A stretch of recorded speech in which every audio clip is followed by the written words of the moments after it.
Last time on Fall Damage with Sea Mason. What's this? The trees are made of ice? What? Really, Dad? You're gonna do that again? Yeah, but I worked really hard on this. Yeah, and my ears are still bleeding. Whatever.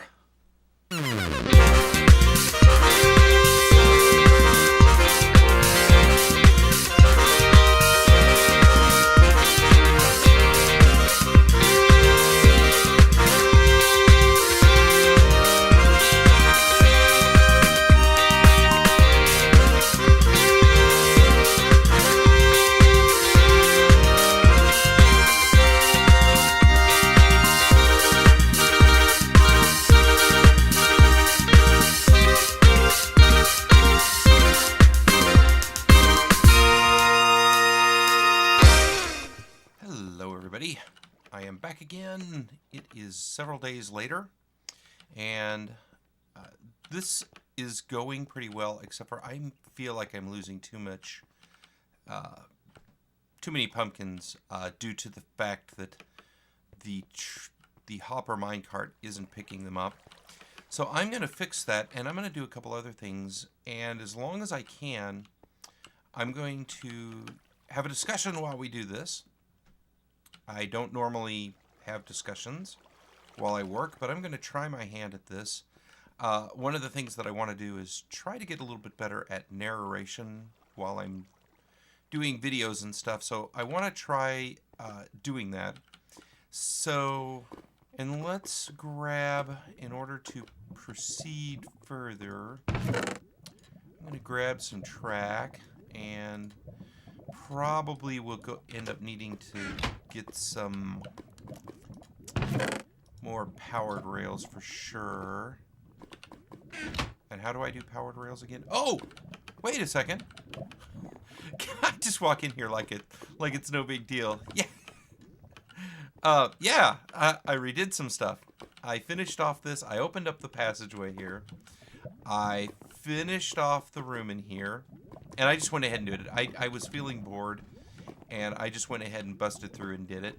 So I've got my ender chest in the floor. I smelted all of my, all those, I had those chests out here, and I smelted all those stacks of iron and gold and whatnot. I moved all my lava buckets in here so they can feed the fire. This is a very simple, just hopper system and stuff. It's no big deal. I put in these two brewing stands here, and I made a whole ton of picture frames and, or item frames rather, not picture frames, but item frames, and moved everything in, organized everything. I kind of did some different stuff here, lined the floor, put in the nether brick. Each thing has a water source block above it. And I left my bed exactly where it sat because, why not? Why wouldn't you do that? Why wouldn't you sleep in the hallway leading to your storage and workroom? Of course. So, and I finished off the hallway out here too. I didn't finish it, but I put that thing. I really like this. This is really cool. I really like the contrast of the white, the lighter wood and the darker wood. Yeah, that's pretty cool. I think I'm going to get the gray, what do you call that? Call those gray carpets and put over this just to cover up those pumpkins or the jack-o'-lanterns. But okay, so I tried to record while I was working, and all I kept doing was I would keep saying the same thing 3 or 4 times over again as I was working, because I would work and then I'd see something that I had to think about for a second, and then I'd lose my train of thought, and then I would jump back in and say the exact same thing over again. So I'm giving up on that. I want to get better at doing narration like that, where I do things and then I'm talking and stuff like that. But I can't walk and chew bubblegum at the same time, evidently, in Minecraft in any event. So a couple things that I wanted to just talk about real quick. One, I wanted to tell you what I got for Christmas. The one big thing that I got was a new keyboard and mouse. Well, I guess that's two big things. So the keyboard that I had from my computer that I had before I have this computer was just a plain old HP Media Center keyboard, not mechanical. Definitely not very cool for doing double taps and stuff like that, which you kind of need if you're playing a lot of games and stuff. And there was a lot of times where I double tap stuff and I would only jump once, or I wouldn't sprint if I double tapped and stuff like that. So this is a a Razer Black Widow 2014 Ultimate Stealth keyboard. It's a backlit keyboard. It's got the green lighting on it and stuff like that. And let's see, 5 programmable functions. I can disable certain key, like I can disable my Windows key if I'm gaming and stuff like that and don't want to be interrupted and stuff like that. And then the cool thing about it is it is a mechanical keyboard, so I'm going to try to do this without interrupting the program, so you can hear that in the background. So as I do more videos and stuff like that, you'll hear more of the clicks and stuff like that, which I'm fine with. I mean, it's part of what playing a game is all about, so having those clicks in the background doesn't bother me. The other thing that I got was a new mouse. It is a Logitech G502.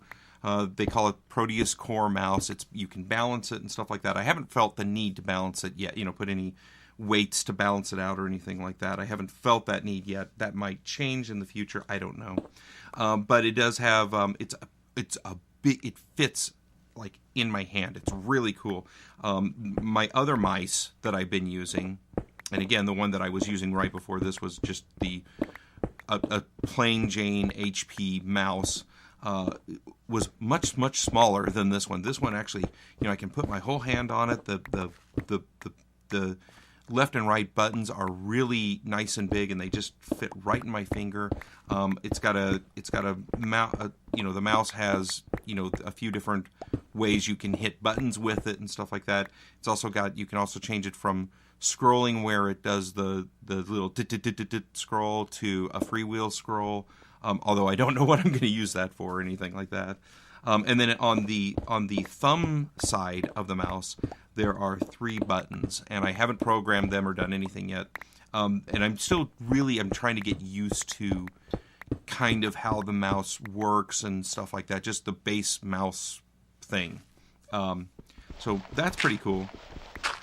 And it's also got a backlit G on it that I set up to pulse. It looks really cool. Of course, when my hand's on it, I don't notice it, so it doesn't get in my way.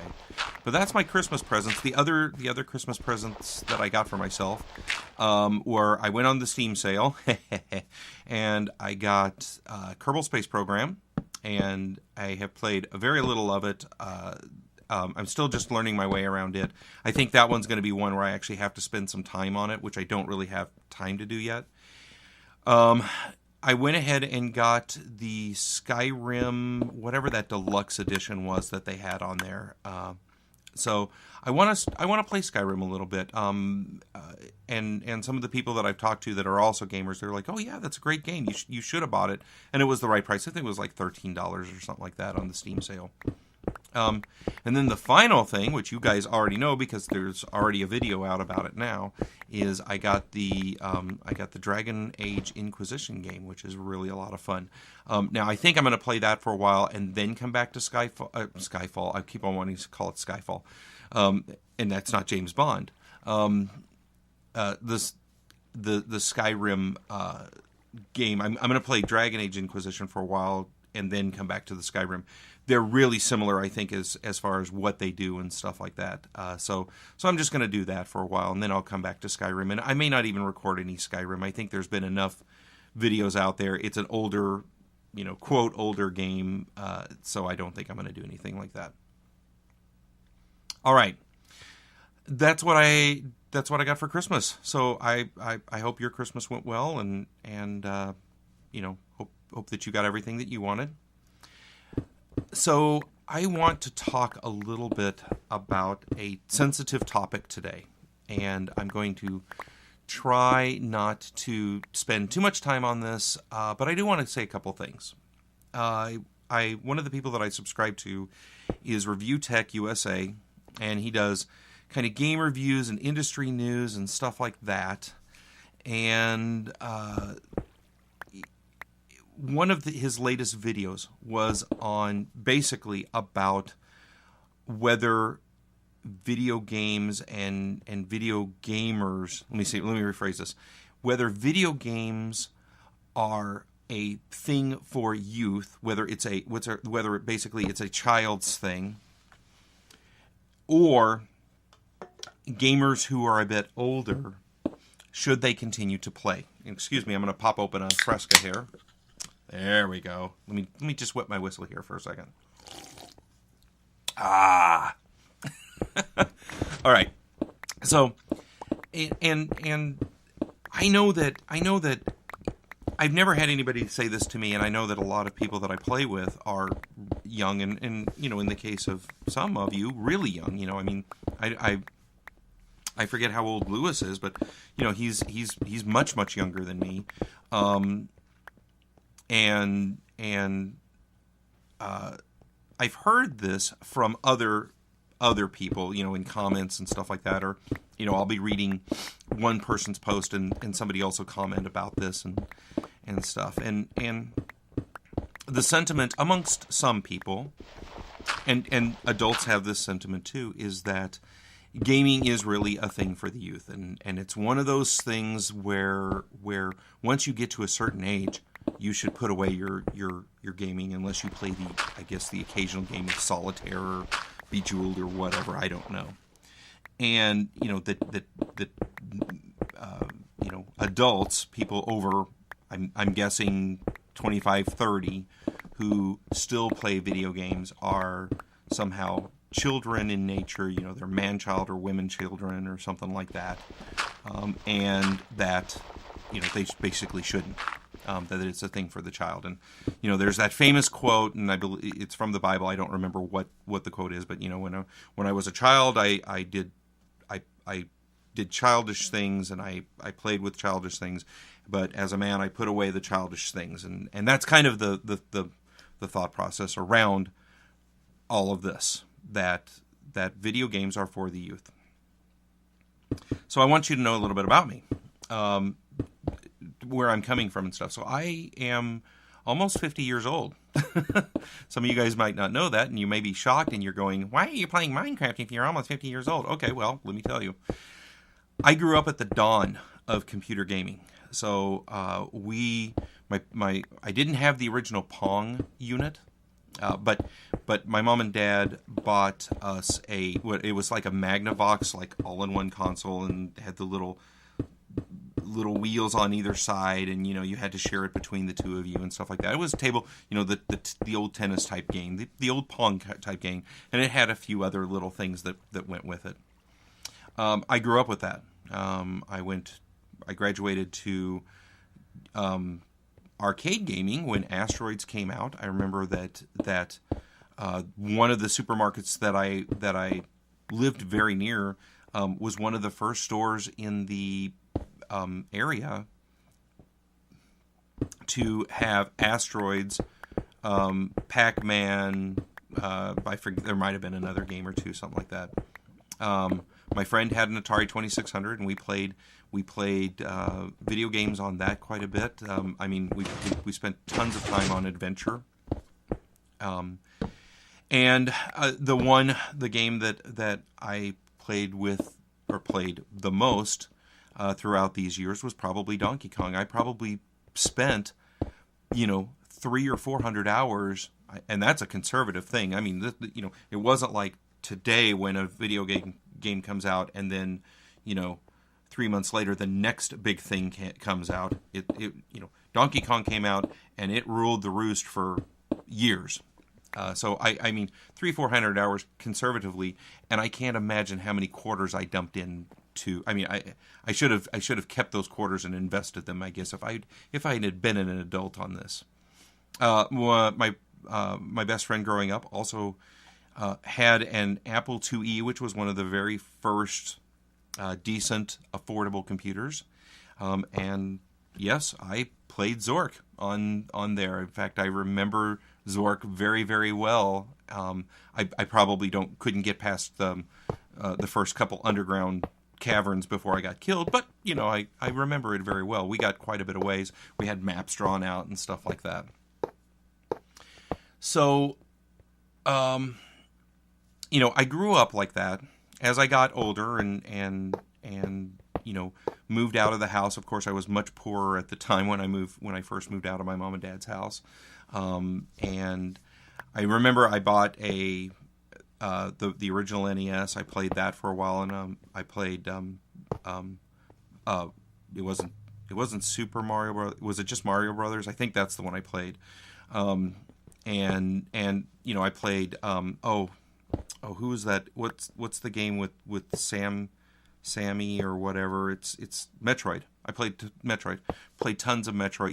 The very first edition of Metroid that came out and stuff like that. So I played a lot of video games on that too. And then I met my wife. We got married. Children were had. And when the kids were younger, my gaming took a very serious dip. I totally forgot. When I was before we had our daughter Catherine and stuff, we were in college, and I got one of my very first computers, and this was actually right around the time that Catherine was born. But I spent a lot of time on my.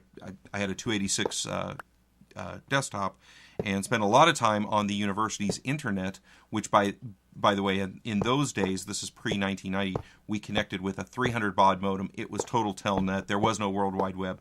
But I spent a lot of time doing MUDs and mushes and stuff. So I did that. That was kind of MMO type stuff prior to MMOs, I guess.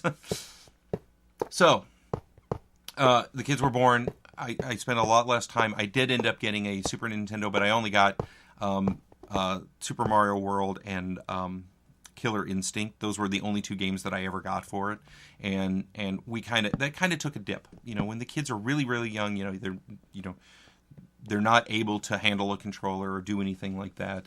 I still did do some gaming. I had I had Doom, which came out in 93 or 94 or something like that. I did play a little bit and stuff like that, but certainly not like I was doing when I was obviously younger and stuff. So the kids grew up, and probably about 10 years ago or so, I made it was an inevitable, but it was a pretty conscious decision that I wanted to return to gaming, that I wanted to play games again. And by that time, games, of course, had really evolved. Things like I could go into a Civ world, and Civ 3 was kind of my jam for a long time. So I could go into a Civ world and play on that, but it wasn't something that, because of course it was so completely turn-based, it was something that I could jump in and out of pretty easily, and still have time for kids and stuff like that. Save the game, go be with the kids and the wife and stuff, and then come back in. And if I played maybe 2 hours a week, that was fine. I could do that. And I was able to keep up with it and stuff like that. Okay. So, I made this conscious decision, and then I started getting kind of this vibe, and it comes from kids, it comes from adults and stuff like that, about gaming is for the youth. You're an adult. If you're, quote, an adult, you shouldn't be gaming. It's a child's thing, unless, like I said, you're playing a really casual game or something like that. And I really take issue with this. I don't think that I don't get where gaming is a thing for the young people in the world. I don't get it. And I've got friends who are are older. I've got personal friends I've met through gaming and stuff like that, and they game just as much. Some of my best friends from high school, some of the people that I'm still friends with, they still game quite a bit. And of course now most of their children are older, so they even have more time too. So I took a look at it. I pulled up the U.S. Census data and stuff like that, and there was one in there from a couple of years ago that things that adults do in their spare time. When they're not working and not sleeping, what do they do in their spare time? And it broke it down into caretaking and working around the house and stuff like that, and then of course leisure activities. So the first big thing is the first big thing that leisure activities that adults do is watching TV. Okay, well, watching TV is fine. There's also watching, playing sports. Then there's what I quote other, which is reading, hobby and crafts, and things like social computing, like Facebook and Instagram and stuff like that.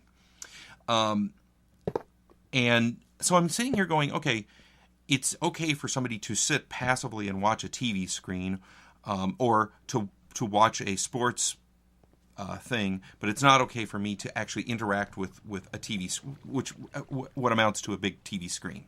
I don't get that. I don't get where the disparity here is. Why it's better, it's more adult for me to sit and watch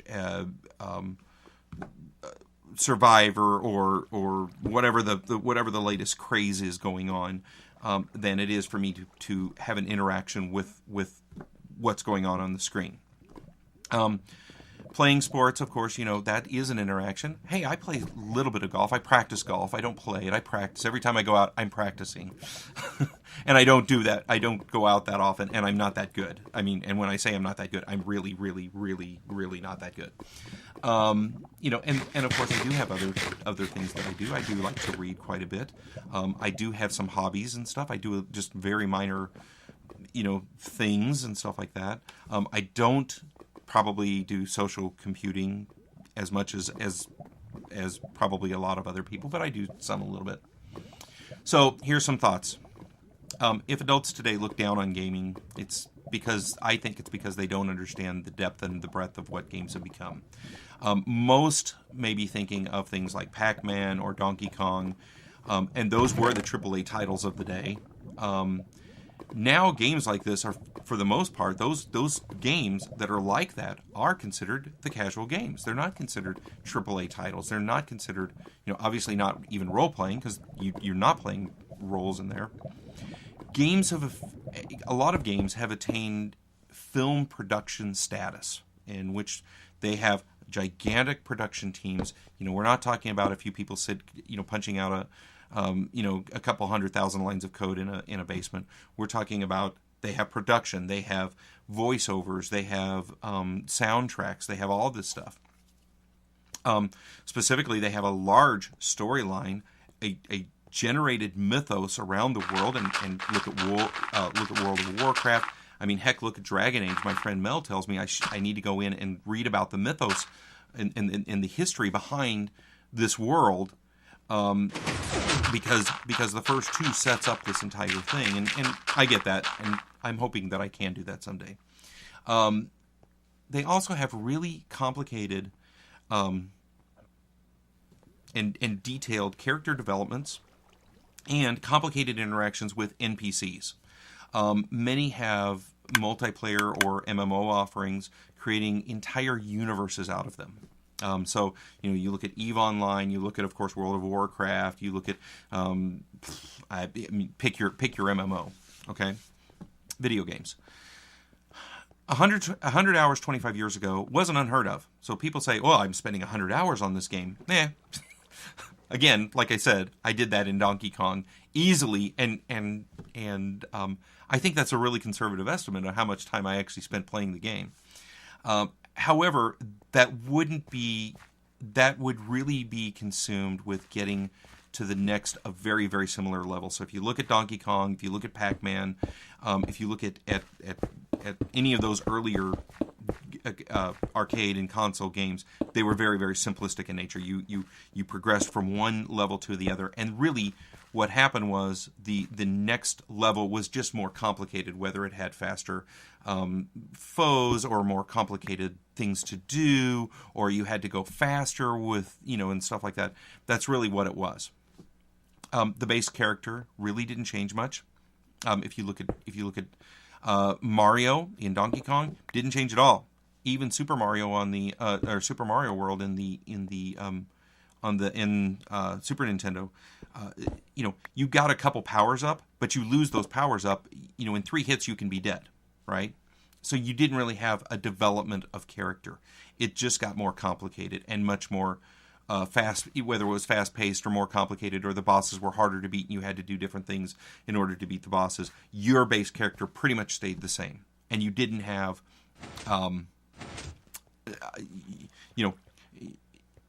you could be killed pretty much as easily on level 1 as you were on level 100 type of thing. Today, generally leveling up consists of increasing one's base character via instrumentation, what I call instrumentation, whether it's armor, weapons, whether it's gold, whether it's magic and mana. You all are familiar how to level up and stuff like that. And that's to be able to withstand greater threats throughout the game, heading to a dramatic climax, which is a boss fight. And in lots of games, there's several boss fights. It's not just one or anything like that. You also have a lot more complicated, in today's games, a lot more complicated development of your character. And you can, and I think back to the Final Fantasy X days, I could go down many different paths with many different characters, and have a completely different character from one game to the next. So granted, we're talking about many hours on either one of those, but you could have a dramatically, like Titus could be a completely different character from one game to a next, depending on what path you chose him to go down. And that was, 10 years ago? So, today it's even more complicated, even more challenges. I would argue that because of these things, gaming is actually more socially vital than any other activity for kids, for adults, outside of school for kids. The biggest one for if you're a kid is to get your school, to learn your stuff, and then. But as far as a social medium, it is a great thing. If you think about Knights of the Old Republic, you could choose your path, good or evil, and you could choose, based upon what you did on a specific thing, you would have different consequences and stuff. I think that's a great tool. It's one that, I never saw growing up, in video games at least. It's one where you can see growing up, sometimes if you choose the wrong thing, you lose. Sometimes you may win for a while, but eventually lose. Sometimes you feel like you just lose, even if you choose the right thing all the time. As far as being an adult and playing, I would say that, if you don't like it, suck it. I honestly don't care what you think. Just like you shouldn't care what I think about what you do.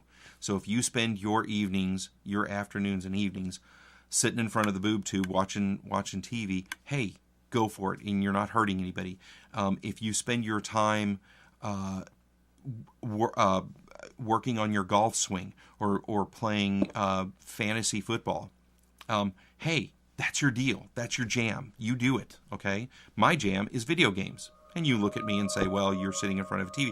Well, yeah, but I'm doing something. I'm getting something accomplished. If I was to seriously take up golf, and I, worked on my golf swing, I wouldn't become a professional golfer. There's no way that I will ever become that professional golfer. So what good does it do me to have even a moderately good golf swing? Nothing. It's within me. It's within what I do. And I think if you're a kid listening to this, and your parents don't play video games, you know what? That's fine. They're doing something that they enjoy. If you know of an adult that plays video games, don't give them grief about it. It's not worth it. You know, because one day you're going to, you know, I remember when I was 10 and 12 and 13 and 14 and, you know, 18 and 20 and 25 and 35 and stuff. I remember those days. Okay. I was there once, you know. If you liked playing video games, if you like playing video games now and you really enjoy them and you spend a lot of time on them, chances are you're going to want to do that when you grow up. And for somebody to look at you and say, "Oh, well, you're too old for that. Why are you still doing that?" You know, screw you. You know, flip them the bird and have them walk away. It's not, that's not their jam, and that's okay. Don't make you. Don't let them make you not want to enjoy it.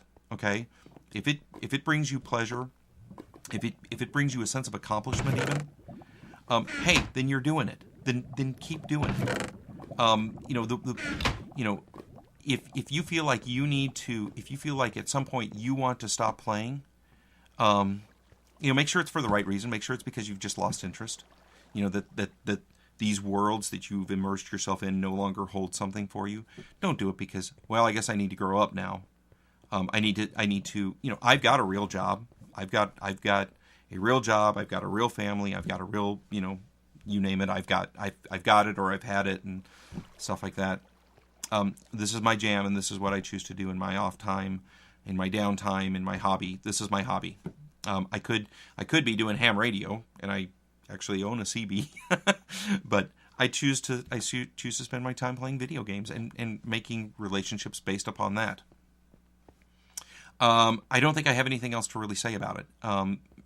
If you watch this and you have a differing opinion, hey, that's great. Leave a comment in the below. Otherwise, I have been CMason1015, and there might be something after this. I don't know. But if there isn't, ta-ta.